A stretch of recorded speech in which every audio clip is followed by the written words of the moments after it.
Welcome back, everybody. Today we are diving into, oh boy, some choppy waters, Canadian politics. And you guys are going to want to hear this. So, Chrystia Freeland, both Deputy Prime Minister and Finance Minister, just resigned, not quietly either. She dropped a bombshell just hours before a major economic announcement. Yeah, the timing is certainly interesting. It's raising eyebrows across the country. It's not just a resignation, it's a public statement, especially with the Canadian economy needing a steady hand right now.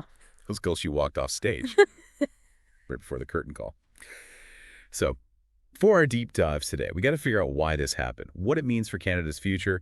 We're talking about more than just who's in charge. This impacts our economy, potential trade wars, and could even give us a glimpse into some juicy internal power dynamics. To understand the full impact, we have to look at both the immediate situation surrounding Freeland's exit and the broader context of where Canada sits, politically and economically. Okay, so let's start with Freeland herself. I mean, to resign so close to this big economic statement, that's got to send shockwaves through the political scene, right? Absolutely. The fall economic statement. It's when the government lays out its fiscal plan, its priorities for spending. For Freeland to resign hours before, it throws everything into disarray. It signals a pretty fundamental disagreement within the government. And that can definitely shake people's confidence in their economic strategy. And she didn't just disagree behind closed doors. Freeland straight up called out Prime Minister Trudeau's economic policies.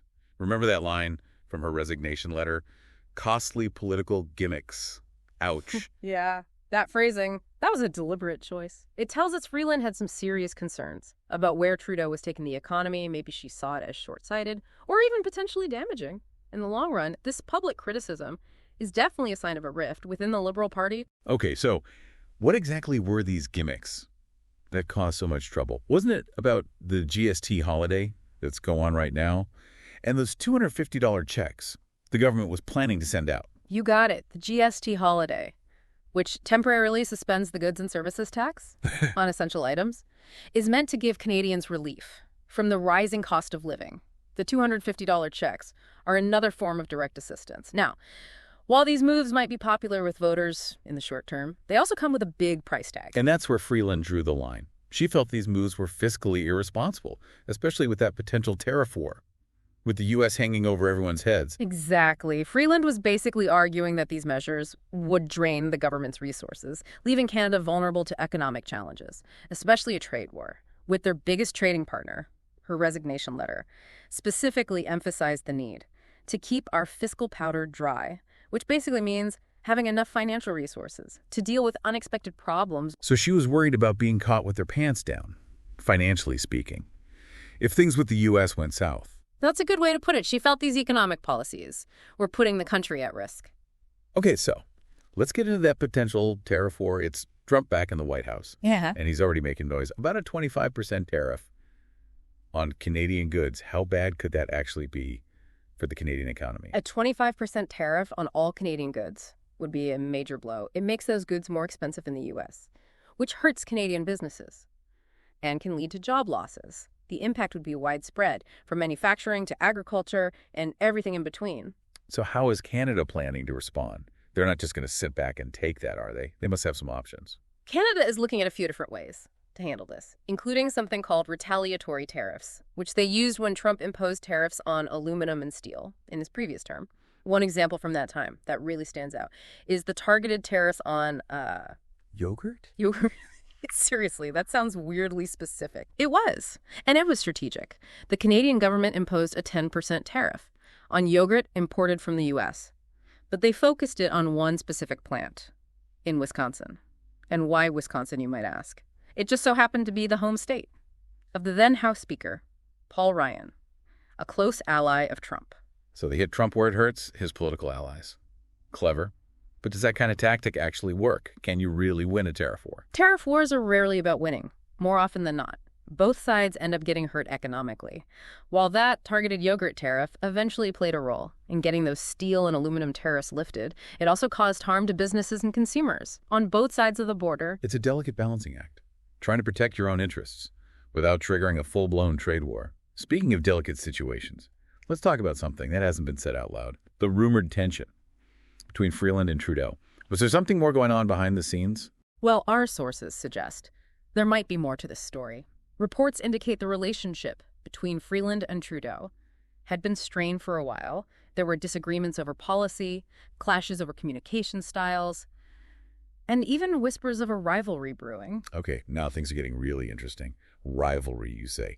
Give me the juicy details. Don't forget, Freeland was often seen as a potential successor to Trudeau, which definitely adds another layer of complexity to their relationship. So maybe there's more to this resignation than just policy disagreements. Could this be a power move by Freeland, positioning herself for a future leadership bid? That's one possible interpretation. It certainly adds intrigue to the whole situation. Hold on. Before we get too deep into speculation about Freeland's future, let's circle back to the immediate impact of her resignation. This has got to be a huge blow to Trudeau's authority, right? Oh, it definitely weakens his position. Think about it. A key member of his cabinet, someone who held two of the most important portfolios, publicly criticizes his policies and then walks out. That undermines his leadership and raises questions about his government's stability, especially when his approval ratings have already been slipping. And let's not forget about the other resignation, Housing Minister Sean Fraser. It feels like Trudeau is scrambling to regain control. Talk of a cabinet shuffle in the air. Yeah, losing two major cabinet ministers in such a short time creates a sense of instability. A cabinet shuffle could be a way for Trudeau to project an image of control and decisiveness. But the real question is, can a simple reshuffling of positions actually fix the underlying problems that led to these resignations in the first place? So you're saying it might be more about putting out fires than actually addressing the root causes. That's the risk. And with a minority government, like the Liberals have now, those underlying problems could become pretty significant pretty quickly. Yeah. Could you remind us what a minority government means? For those who might not be familiar with the Canadian system, and why does it matter so much in this situation? Sure. A minority government means that the party in power, in this case the Liberals, doesn't have enough seats in Parliament to pass laws on their own. They need the support of at least one other party to get things done. That's where the NDP and the Bloc Québécois come into play. They suddenly have a lot more leverage now. So they're the kingmakers, essentially. Their decisions could determine whether Trudeau stays in power or not. Exactly. The NDP, with their focus on social justice and economic equality, might demand more spending on social programs or stronger support for vulnerable groups in exchange for their continued support. The Bloc Québécois, on the other hand, prioritize the interests of Quebec. They might leverage the situation to push for greater autonomy for the province or for specific concessions that benefit Quebec. Okay, so we've got Trudeau trying to hold on to power, Freeland making a bold statement, and the NDP and Bloc holding all the cards. It's like a high-stakes game of political chess. But let's bring this back to Freeland for a second. Who is she really? What are her core beliefs, and what kind of policies does she champion? It seems like understanding her better might help us make sense of this whole situation. You're absolutely right. Freeland has a pretty impressive resume, both within and outside politics. She built a successful career as a journalist and author. Before entering politics in 2013, she's known for her strong intellect, her sharp communication skills, and her deep understanding of global economics. She's definitely not your average politician, that's for sure. So where does she fall on the political spectrum? She's generally considered to be on the center-left of the Liberal Party, with a strong focus on fiscal responsibility and a commitment to social programs. So not a radical by any means, but maybe more pragmatic and cautious when it comes to spending than some others in the Liberal Party. That's a fair assessment, and you can see that reflected in her concerns about the GST holiday and the $250 checks. She argued that these measures, while well-intentioned, could put Canada's long-term economic stability at risk. That makes sense, especially with the potential trade war with the U.S. looming large. It's interesting how her background in journalism and economics seems to shape her political approach. She seems to be less focused on short-term political gains and more concerned with the long-term implications of economic decisions. Exactly. She often brings a global perspective Right. to her policy analysis, and she tends to be more cautious about government intervention in the market than some of her colleagues. Let's talk about some of those policy clashes between Freeland and Trudeau. Where did they butt heads the most? We know about the economic concerns, but were there other areas where their visions for Canada diverged? Their differences on economic policy were certainly the most prominent, but sources suggest there are other areas of tension as well. For example, Freeland was reportedly more hawkish on foreign policy, advocating for a stronger stance against authoritarian regimes. Interesting. So she's not afraid to take a tough stance when it comes to international relations. Does that align with Trudeau's approach? Or was there some friction there as well? Trudeau has generally taken a more diplomatic approach, emphasizing multilateralism and international cooperation. While there's not necessarily a fundamental conflict between these approaches, it could certainly create differences in emphasis and strategy. It seems like they have different instincts Yeah. on how to navigate the global political landscape. One more focused on pragmatism and strength, the other on diplomacy and collaboration. You've got it, and those differences, coupled with their contrasting communication styles and the ever-present rumors of a potential leadership challenge, likely contributed to the strained relationship. Okay, so we've got a mix of policy disagreements, stylistic clashes, and maybe even a dash of ambition thrown in for good measure. No wonder things came to a head.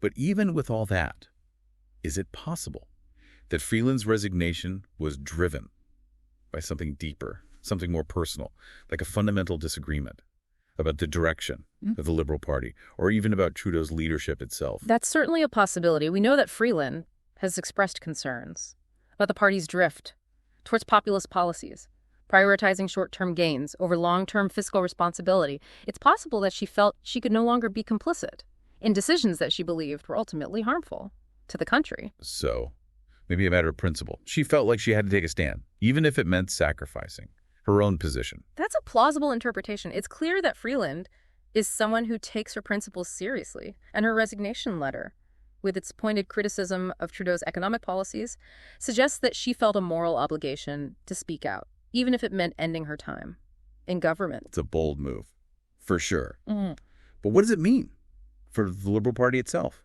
Is this just a bump in the road?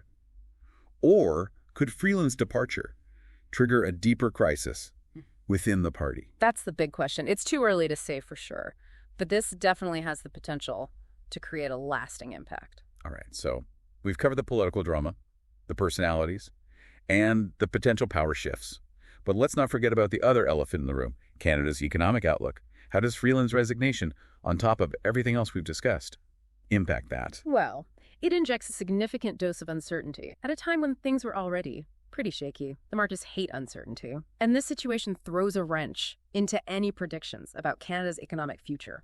Can you unpack that a little bit? What are the specific concerns here? We talked about the GST holiday and those $250 checks, but is there more to it than that? There's definitely a broader concern about fiscal responsibility. Freeland's departure raises questions about whether the government will stick to a disciplined spending plan or whether they'll lean more towards populist policies. That might be popular in the short term, but could lead to problems down the road. So is this a case of short-term gain for potential long-term pain? It's certainly a risk, and that risk is magnified by the looming threat of a trade war with the U.S. We've already discussed how damaging that could be for the Canadian economy. But Freeland's resignation adds another layer of complexity. Oh, so didn't we talk about how she was actually more cautious about a trade war than Trudeau? Exactly. She was a strong advocate for keeping Canada's finances in order, precisely to be able to weather economic storms like a trade war. Now, with her out of the picture, there's a question about whether the government will be as prepared to deal with the potential fallout. So it's not just about the trade war itself. It's about having the resources and the strategic vision to navigate it effectively. Precisely. And without Freeland's steady hand on the economic tiller, there are concerns that Canada might be more vulnerable to the economic shocks that could come with a trade conflict with the U.S. Okay, that's a lot to digest. Yeah. Political instability, economic uncertainty, and the threat of a trade war all swirling around. At the same time, it feels like a recipe for disaster. It's certainly a challenging situation, but it's important to remember that Canada has faced difficult economic times before, and they've always managed to find a way through. How will they navigate this particular storm? It feels different, more complex, with so many interconnected factors at play.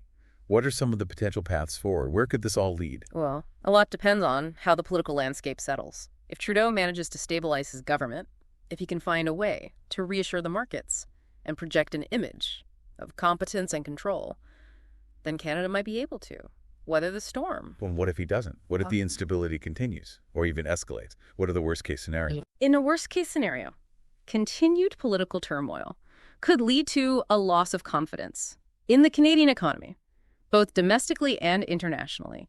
That could trigger a downward spiral, with investors pulling out, the Canadian dollar weakening, and potentially even a recession.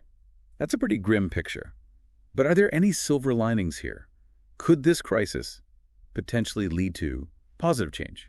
Maybe force the government to address some of the underlying economic challenges that have been brewing for a while? There's always a chance that a crisis can be a catalyst for positive change. This situation could force the government to rethink its economic priorities, to focus more on long-term sustainability and less on short-term political gains. It could also lead to a more constructive dialogue between the government and the opposition parties as they try to find common ground to address the national challenges. So a potential for renewal and collaboration. That's a bit more hopeful. But let's circle back to the NDP and Bloc Québécois. We talked about how they hold a lot of power. In this situation, what are some realistic scenarios for how they might wield that power? The NDP, with their focus on social justice, could push for increased spending on social programs, for investments in affordable housing, and for stronger environmental regulations. The Bloc Québécois, on the other hand, might demand greater autonomy for Quebec, more control over immigration and language policies, and a larger share of federal funding for the province. So it's a balancing act for Trudeau. He needs to keep both of those parties on his side to stay in power, but their demands could pull him in opposite directions. Exactly, and that's where his political skills will be put to the test. Can he find a way to compromise, to appease both parties, without alienating his own base? Can he navigate the competing interests and find a path forward that benefits all Canadians? It's a tall order for sure, and it's all playing out against a backdrop of global economic uncertainty, geopolitical tensions, and the looming threat of a trade war with the U.S. It's a lot for any leader to handle. And that's why it's so important to stay informed, to understand the complexities of the situation, and to engage in thoughtful discussions about the challenges and opportunities facing Canada. That's what we're all about here on The Deep Dive, giving you the knowledge and the insights you need to make sense of the world around you. So to wrap things up, let's leave our listeners with a final thought to ponder. Will Trudeau's government survive this political and economic maelstrom? And if so, what will Canada look like on the other side? Those are the questions we'll be grappling with in the coming weeks and months. The answers will depend on a complex interplay of political calculations, economic forces, and the choices made by key players on the Canadian political stage. And on that note, we'll encourage you to continue exploring this topic on your own. Read up on Canada's political system, delve into the economic debates, or even research the key figures involved in this drama. There's always more to learn, and the deeper you dive, the more fascinating it becomes. Until next time, stay curious.